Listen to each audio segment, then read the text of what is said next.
ছোট্ট করে, যদিও লম্বা, ছোট্ট করে আপনাদেরকে একজন বড় আল্লাহর ওলি এবং বুজুর্গের কথা শোনাইতে চাই।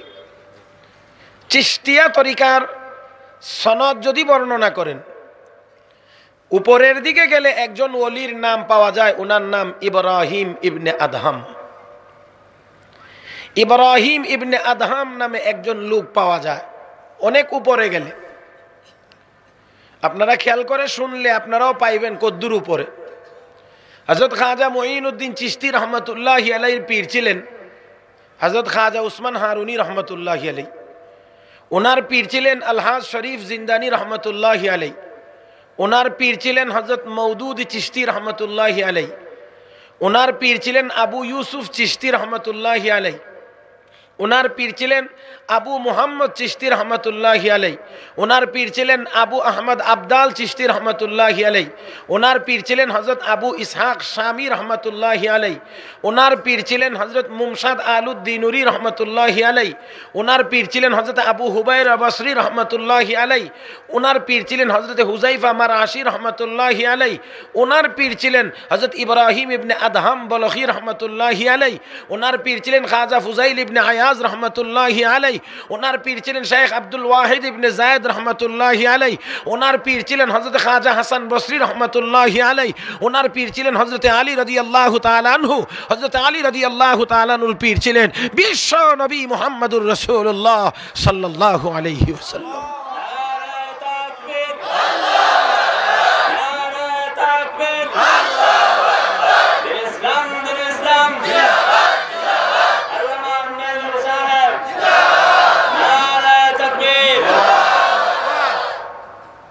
আমি আশা করি অনেক উপরে গিয়ে আপনারা শুনছেন হযরত ইব্রাহিম ইবনে আদহাম। শাইখুল হাদিস আল্লামা জাকারিয়া রহমতুল্লাহি আলাইহি এই সকল পীর মাশায়েখদের সংক্ষিপ্ত জীবনী লিখে একটি কিতাব লিখেছেন। এই কিতাবটির নাম তারিখে মাশায়েখে চিশত, চিশতিয়া তরিকার পীর মাশায়েখদের ইতিহাস। সেই কিতাবে লেখা হয়েছে, তিনি লিখেছেন উনি ওনার জীবনের প্রাথমিক অবস্থায় হযরত ইব্রাহিম ইবনে আদহাম জীবনের প্রাথমিক অবস্থায় তিনি ছিলেন বলখের শাসক বাদশাহ, যা বর্তমান আফগানিস্তানের অন্তর্ভুক্ত। একজন বাদশাহ, একজন প্রেসিডেন্ট, একজন রাষ্ট্রপতি স্বাভাবিকভাবে বাহ্যিকভাবে তার সুখ শান্তি আরামের কোনো বস্তুর অভাব হয় না। বাড়ি আছে, গাড়ি আছে, আরো অন্যান্য আনুষঙ্গিক যা যা দরকার সব থাকে। তো বাদশাহ হিসেবে ওই যুগে ওনারও কোনো কিছুর ঘাটতি ছিল না, কোনো কিছুর অভাব ছিল না। প্রাসাদের মালিক বাদশাহ, বাহ্যিক উপকরণ কোনো কিছুর অভাব নেই। রাতের বেলা শুইছেন, ঘুমটা চোখে আসছে, এমন সময়ে ছাদের উপরে কে জানি হাঁটে, খটখট খটখট করে শব্দ হচ্ছে। কার বিল্ডিংটার উপরে? হ্যাঁ বাবা রে বাবা, এই যুগে হইলে তু হয়েছিল না, দৌড়ে আইন না ডাইরেক্ট। বাদশার মেজাজ গরম, খেরে ছাদের উপরে। আমি একজন মুসাফির। তুই এখানে কি করস? বাদশাহ, আমার একটা উট হারায় গেছিল মরুভূমিতে, তালাশ করার জন্য আপনার ছাদের উপরে এসে। আরো মেজাজটা কেমন হওয়ার কথা? গাধা, বেকুফ, মরুভূমিতে উট হারাইয়া আমার ছাদের উপরে তালাশ করলে কি উট পাওয়া যায় নাকি? নরম মেজাজে বলছেন না গরম? কথা বলেন, অত্যন্ত গরম, কিন্তু উপর থেকে আওয়াজ আসছে অত্যন্ত নরম। উপরের আওয়াজটা নরম, গরম না। তার কারণ হলো দাওয়াতের ভাষা গরম হইলে হয় না। ওরে মুসলমান, ইব্রাহিম ইবনে আদম বলখি রাহমাতুল্লাহি আলাইহি তিনি তো মেজাজ গরম করে বাদশাহী বক্তব্য দিয়ে বসলেন। হে আম্মক, হে বেকুফ, মরুভূমিতে উট হারাইয়া আমার ছাদের উপরে তালাশ করলে কি উট পাওয়া যায় নাকি? উপর থেকে অত্যন্ত নম্র কণ্ঠে আওয়াজ এসেছে, ও বাদশা ইব্রাহিম, আমি যদি গো মরুভূমিতে উট হারাইয়া আপনার ছাদের উপরে তালাশ করলে যদি উট পাই না, এমন নরম বিছানায় ঘুমিয়ে তো আল্লাহকেও কোনোদিন পাওয়া যাবে না। আমার ভাইরা, হেদায়েতের জন্য ওয়াজ বেশি লাগে না। একটা দুইটা কথা যদি হৃদয়ে গেঁথে যায়, এক দুই কথার দ্বারা এই হেদায়েতের ব্যবস্থা হয়ে যায়। ইব্রাহিম ইবনে আদম আর সহ্য করতে পারলেন না, লাফ দিয়ে উঠলেন, বিছানা ছেড়ে দিলেন, রাজকীয় বিছানা, পোশাক খুলে ফেললেন, রাজকীয় পোশাক, সাধারণ পোশাক পরিধান করে প্রাসাদ ছেড়ে দিয়ে আসল মালিকের খুঁজে বের হয়ে গেছেন। আওয়াজ করে, মহব্বতে আওয়াজ করে জবাব দিবেন, সেই আসল মালিকের নাম কি? আমার ভাইয়ের, আসল মালিকের খুঁজে তিনি বের হয়ে গেলেন। বায়াত গিয়ে হইলেন ফুজাইল ইবনে আয়াজ রাহমাতুল্লাহি আলাইহির কাছে, সবক নিয়ে আসলেন, সবক তিনি আদায় করেন, জবানে শুধু লা ইলাহা ইল্লাল্লাহ, লা ইলাহা ইল্লাল্লাহ, লা ইলাহা ইল্লাল্লাহ। আমার ভাইয়েরা, আর বাড়িতে ফিরেন না, জঙ্গলেই থাকেন, ঘোরাফেরা করেন, যেখানে সুযোগ হয় সেখানেই থাকেন, আর মালিকরে তালাশ করেন, মালিকরে তালাশ করেন। আমার ভাই, আমার বন্ধুরা, মালিকরে যদি কেউ তালাশ বের হয়ে যায়, মালিক আমাকে পাইবার মতো পথ আমি আল্লাহ তাকে দেখায় দেই। ওয়াল্লাযীনা জাহাদু ফীনা লানাহদিয়ান্নাহুম সুবুলানা ওয়া ইন্নাল্লাহা লামাআল মুহসিনিন।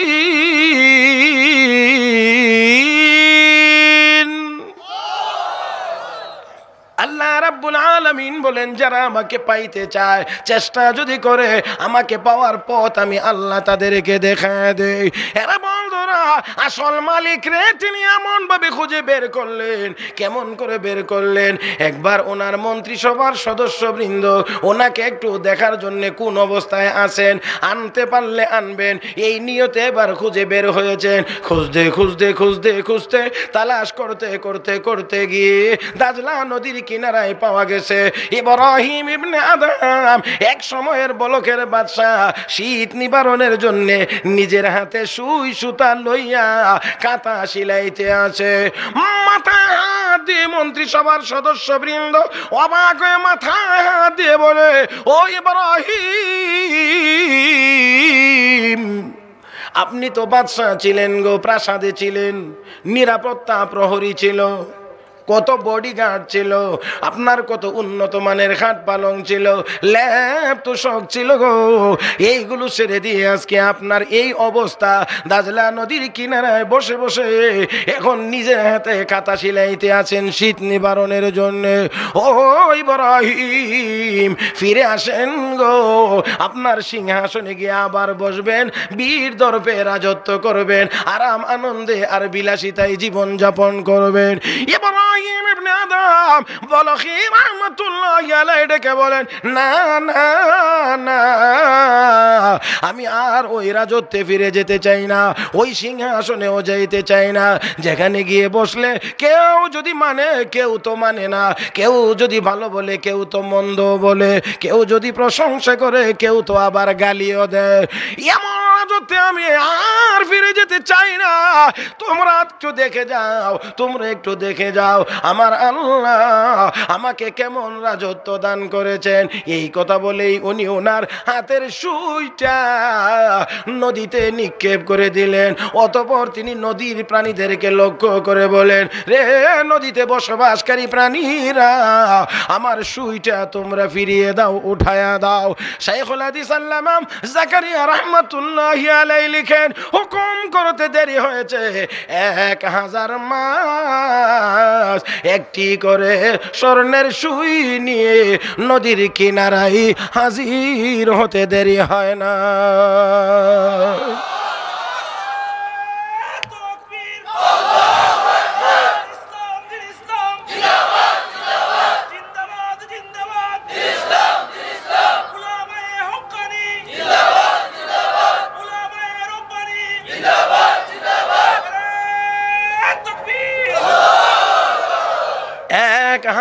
মাছ স্বর্ণের সুই নিয়ে নদীর কিনারায় হাজির হয়ে গেছেন।